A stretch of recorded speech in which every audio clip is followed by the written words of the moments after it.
الحمد لله الحمد لله نحمده ونستعينه ونستغفره ونعوذ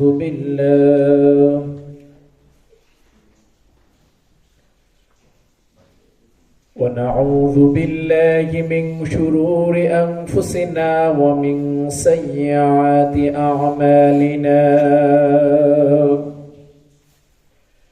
من يهد الله فلا مضل له ومن يضلله فلا هادي له، ونشهد أن لا إله إلا الله وأن محمدا عبده ورسوله،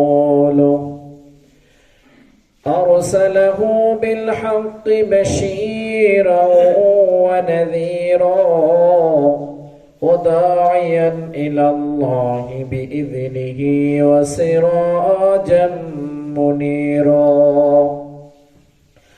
وقد قال الله تعالى في كلامه المجيد وفرقانه الحميد: أعوذ بالله من الشيطان الرجيم. القارعة ما القارعة وما أدراك ما القارعة. صدق الله العظيم. وقال رسول الله صلى الله عليه وسلم: إنما الأعمال بالنية إن الله وملائكته يصلون على النبي يا أيها الذين آمنوا صلوا عليهم وسلموا تسليما. بلغ العلا بكماله كشف الدجى بجماله حسنت جميع خصاله صلوا عليهم. بلغ العلا بكماله كشف الدجى بجماله حسنت جميع خصاله صلوا عليهم. لا إله لا إله إلا الله لا إله إلا الله لا إله إلا الله لا إله إلا الله لا إله إلا الله محمد رسول الله সাল্লাল্লাহু আলাইহি ওয়াসাল্লাম। আলহামদুলিল্লাহ, মহান আল্লাহ পাক রব্বুল আলামিনের দরবারে অসংখ্য অগণিত শুকরিয়া জ্ঞাপন করছি যে রব্বুল আলামিন আজকে এই জুমার দিনে আমাদেরকে সুস্থ অবস্থায় হাজারো মানুষ থেকে বাছাই করে মহান আল্লাহর ঘর মসজিদের মেহমান হিসেবে কবুল করেছেন, মসজিদে আসার বসার তৌফিকটুকু দান করেছেন। এই জন্য আমরা সকলেই শুকরিয়া তান আদায় করি আলহামদুলিল্লাহ। কারণ মহান মাবুদ যদি আমাদেরকে শক্তি না দিতেন, আমাদেরকে তার ঘরের জন্য কবুল না করতেন, তাহলে আমাদের সম্ভব ছিল না এতটুকু আমরা এসে এই জুমার প্রস্তুতি নেওয়ার জন্য। এটা আমাদেরকে মায়া করেছেন, দয়া করেছেন। এই জন্য আমরা আবারও শুকরিয়া তান আদায় করি আলহামদুলিল্লাহ। আমাদের মতন অসংখ্য মানুষ জুমায় আসতে পারে নাই, আবার এক শ্রেণীর মানুষ আসারও চেষ্টা করে নাই। যারা আসে নাই, আসতে পারে নাই, আল্লাহ পাক যেন সকলকে জুমায় আসার তৌফিকটুকু দান করে, শুকর আমিন। দুরুদ ও সালাম পেশ করছি মানবতার মুক্তির দিশারি নবীদের নবী সরদার দু আলম আখিরি জামান নবী নবী মুহাম্মদুর রাসূলুল্লাহ সাল্লাল্লাহু আলাইহি সাল্লামের উপর। শহীদদের সর্বোচ্চ আত্মার মাগফিরাত কামনা করছি। যারা ইসলামের জন্য, কোরআনের জন্য, ইসলামের মূল ভিত্তিকে শক্ত করার জন্য যে সমস্ত মুসলমানগণ তাদের বুকে তাজা রক্তকে বিলীন করে দিয়ে আল্লাহর জমিনে আল্লাহর দ্বীনকে বাস্তবায়ন করার চেষ্টা করছেন। আল্লাহ রাব্বুল আলামিন যেন ওই সমস্ত ব্যক্তিদেরকে শাহাদাতের মর্যাদা দান করে, সকলে বলে আমিন। সম্মানিত মুসলিমরা, আজকে এই জুমার দিন,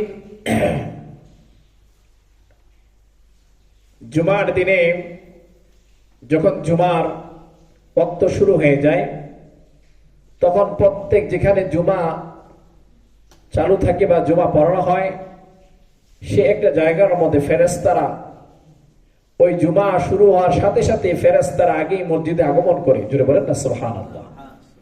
এবং তারা এসে তারা খুতবা দেওয়ার আগ পর্যন্ত সিরিয়াল বাই সিরিয়াল মেনটেন করে প্রত্যেকের নাম এন্ট্রি করে তাদের নামের পাশে ওই ফেরেশতারা নেক লিখতে থাকে, যেটা বলেন না সুবহানাল্লাহ। যারা আগে আসবে তাদের আগে সওয়াব, যারা পরে আসবে এর পরে সওয়াব, এমন করতে করতে খুতবা পর্যন্ত এরা লিপিবদ্ধ করতে থাকে। এজন্যে রাসূল করিম সাল্লাল্লাহু আলাইহি সাল্লাম সাহাবীদেরকে জন্য বললেন যে তোমাদের এখানে বলতে এই মুহূর্তে একটা উট কুরবানি করা কারো সামর্থ্য আছে? সাহাবীরা বললেন, ইয়া রাসূলুল্লাহ, ইয়া হাবিবাল্লাহ, গুটি কয়েকজন ব্যক্তি ছাড়া বাকি সবগুলারই উট তো দূরের কথা, বকরিও কুরবানি করার সামর্থ্য নাই এককভাবে। আল্লাহ রাসূল সাল্লাল্লাহু আলাইহি সাল্লাম তখন তিনি বলেছেন, যে ব্যক্তি জুমার দিনে মসজিদে সর্বপ্রথম প্রবেশ করে আল্লাহ রাব্বুল আলামিন তার আমলনামার মধ্যে একটা উট কুরবানি করার সওয়াব দিয়ে দেয়, যারা বলেন না সুবহানাল্লাহ। এরপরে যে ব্যক্তি অবস্থান করে মসজিদে প্রবেশ করে গরু থেকে শুরু করে বকরি, এমন স্তরে স্তরে করে প্রত্যেক মানুষের নামে নেক লেখা হয়। মুসলমান আমরা আসলে এই দুনিয়ার চাইতে আখিরাতটা বেশি গুরুত্ব দেই না। অস্থায়ী দুনিয়ার মধ্যে অস্থায়ী জিনিসের যতটা গুরুত্ব দেই, তার যদি 10 ভাগের 1 ভাগও আখিরাতের গুরুত্ব দিত, একটা মানুষও জাহান্নামী হইতো না। আপনি দেখেন, কোন ব্যক্তির যদি কাজকর্ম থাকে, সে যদি কাজে যাইতে হয় দুনিয়ার পয়সা ইনকাম করার জন্য, তাকে কাজ করতে হবে, কাজে যেতে হবে, তখন কিন্তু সে 4টা বলেন 5টা বলেন ট্রেন ধরার জন্য তৈরি থাকে। এর আগে এলাম দিয়ে রাখে, উঠে যায়, ফ্রেশ ট্রেশ হয়ে ট্রেন ধরার জন্য সেখানে হাজির হয়ে যায়। কিন্তু বেলা যখন ভোর যখন 6টা হয়, ফজরে যখন জামাতের সময় হয়, ওই মুসলমানরাই এদের ইমানে এতটা দুর্বল হয়ে যায় আল্লাহমুখী হওয়ার কারণে, ওই ফজরের টাইমটাই ওই ব্যক্তি আর উঠতে পারে না। এই জন্য বলা হচ্ছে যে আসলে মানুষ দুনিয়ামুখী যেভাবে চিন্তা করে, দুনিয়ার মালিককে যেভাবে খুশি করার চেষ্টা করে, যদি এর অর্ধেকও আল্লাহকে খুশি করার চেষ্টা করত, তাহলে তার জন্য জান্নাত আল্লাহ নিজেই লিখে দিতেন, বলেন না সুবহানাল্লাহ। মানুষ, দুনিয়ার মানুষ মালিকের খুশি করার থেকে অনেক চিন্তা করে, এইভাবে কাজটা করলে খুশি হবে, করতে হবে, আগে যাইতে হবে, হ্যাঁ, তার পক্ষে কথা বলতে হবে, এরকম চিন্তা চেতনা করে। কিন্তু অস্থায়ী দুনিয়ার চেয়ে স্থায়ী যখন আখিরাতে চলে যাবে, হাসর হবে, মিজান হবে, ওই সময়টার মধ্যে জান্নাত জাহান্নাম হবে, ওই সময়টার মধ্যে যে চিরস্থায়ী থাকতে হবে, ওইটার কোনো চিন্তা আমাদের নাই। আমাদের মুসলমানদের ঘুরে ঘুরে ধরে গেছে ইমানের মধ্যে। মুসলমানরা যত বেশি নামাজ থেকে বিমুখ হবে, কোরআন থেকে বিমুখ হবে, আল্লাহ থেকে বিমুখ হয়ে যাবে, ওই মুসলমানদের কপালে দুর্গতি রয়েছে। আল্লাহ রাব্বুল আলামিন কোরআনের মধ্যে আল কারিয়াতু মাল কারিয়া ওয়া মা আদরাকা মাল কারিয়া, সূরা কারিয়ার মধ্যে কিয়ামতের বর্ণনা দিতে গিয়ে আল্লাহ রাব্বুল আলামিন সতর্ক করেছেন। একই কথা একবার নয়, দুইবার নয়, তিনবার তিনি বলেছেন, আল কারিআ মাল কারিআ ওয়া মা আদরাকা মাল কারিআ। ওই বিপদের দিন, কেমন বিপদ, কেমন বিপদ, কতটা কঠিন বিপদ। ওই বিপদের দিন মানুষগুলোর অবস্থা কি হবে? ওই বিপদের দিন মানুষগুলা কি করবে?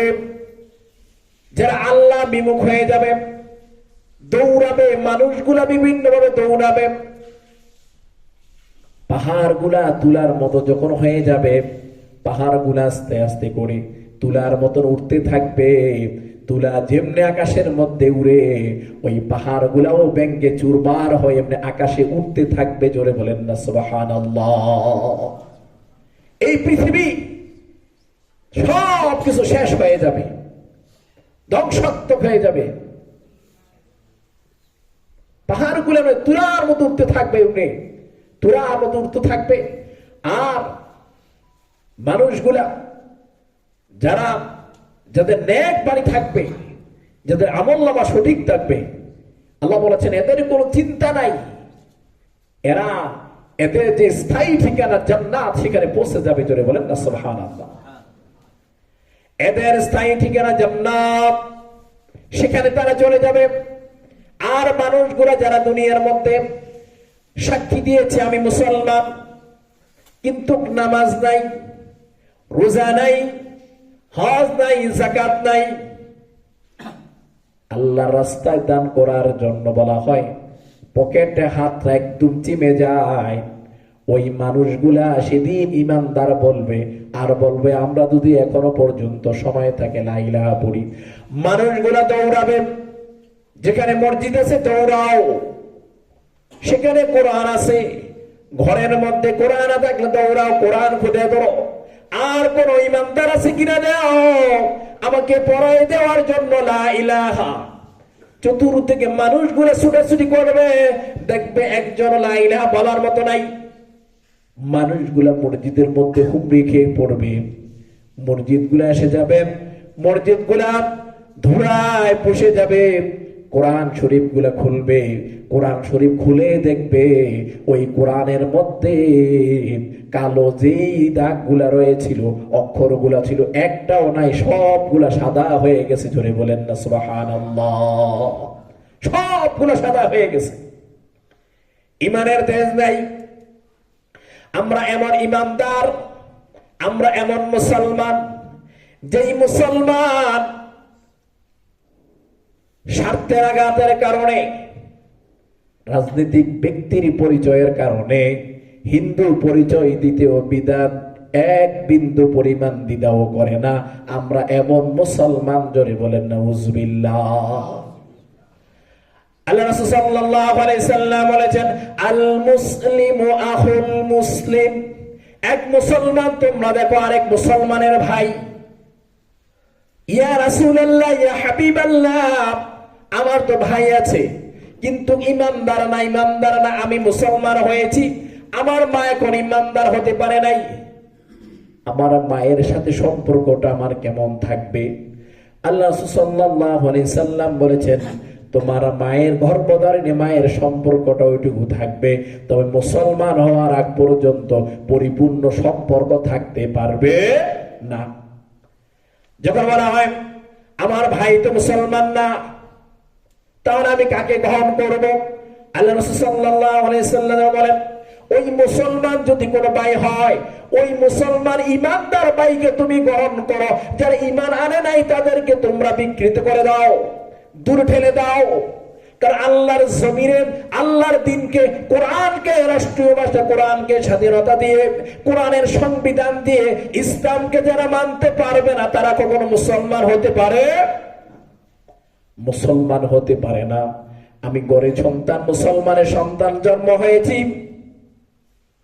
মুসলমানের সন্তান, আমার খুব সুন্দর নাম হয়েছে। এমন অসংখ্য মুসলমান রয়েছে যারা মুসলমানের ঘরে সন্তান, কিন্তু স্বার্থের আঘাতের কারণে হিন্দুর পক্ষ নিয়ে জয় শ্রীরাম করতেও তাদের দ্বিধা লাগে না। এখন দেখেন সে কেমন মুসলমান।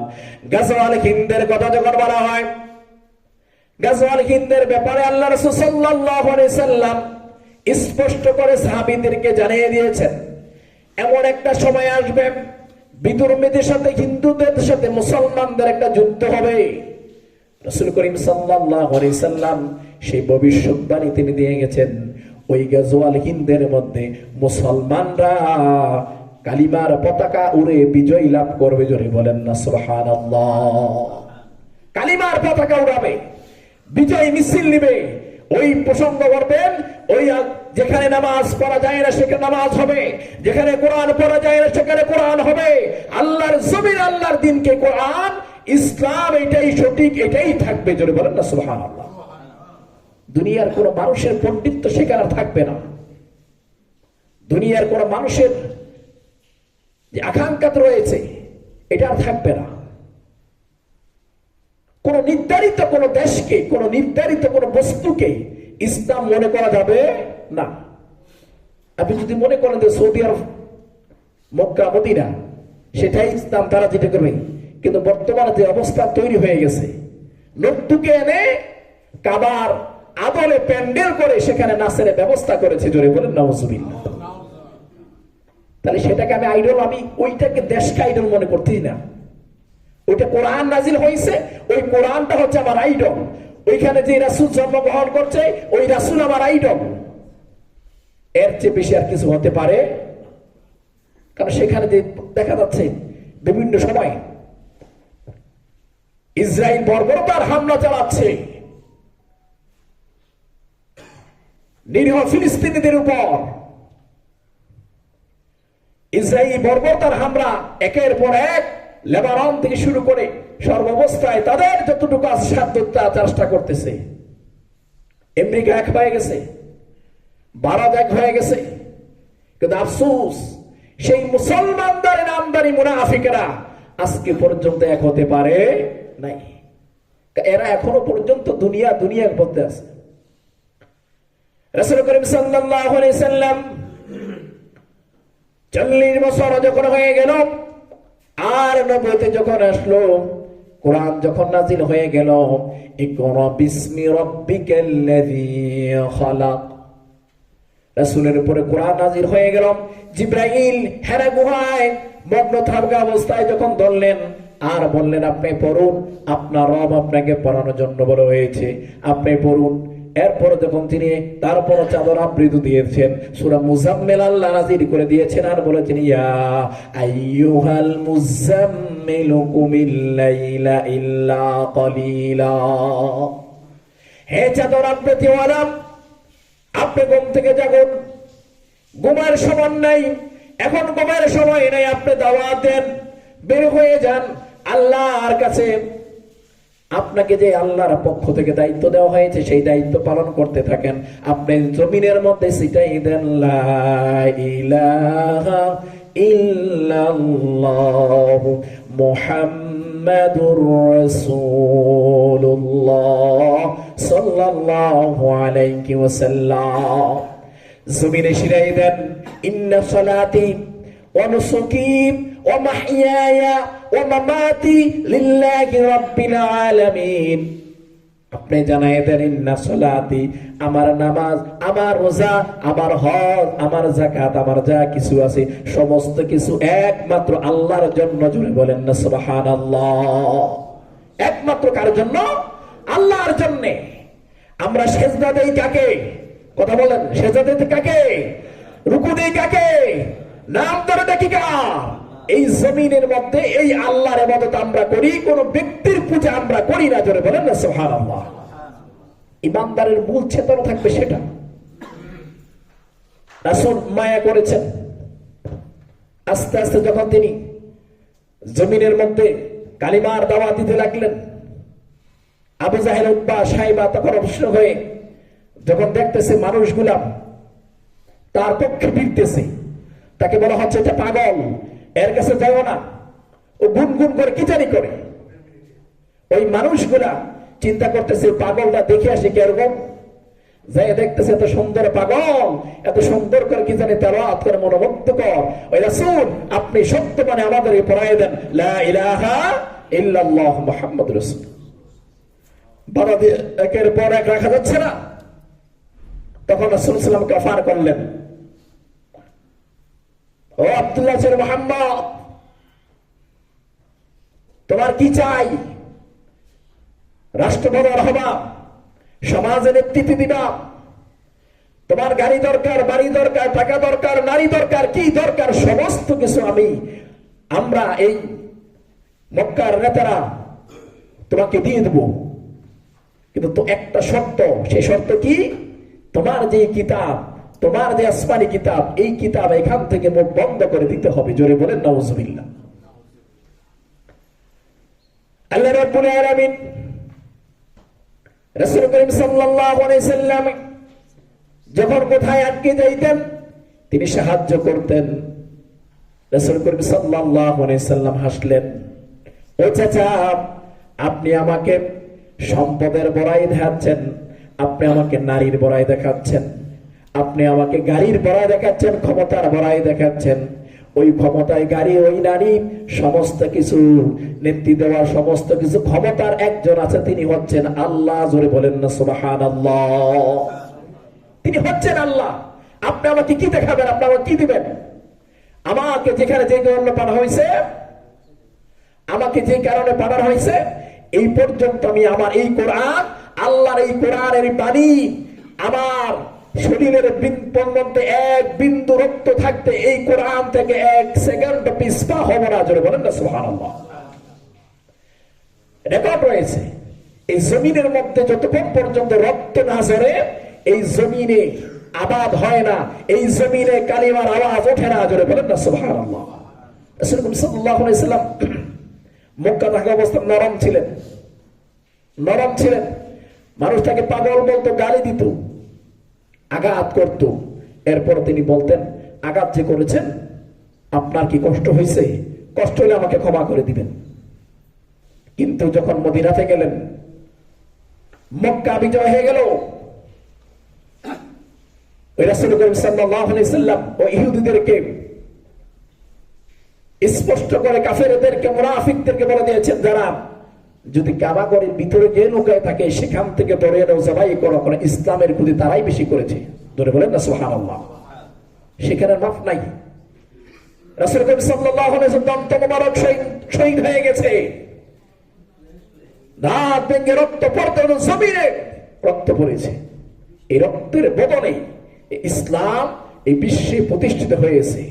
শেষ পর্যন্ত এই জমিনে ইসলাম, কোরআন ছিল, আছে, থাকবে। জোরে বলেন না সুবহানাল্লাহ।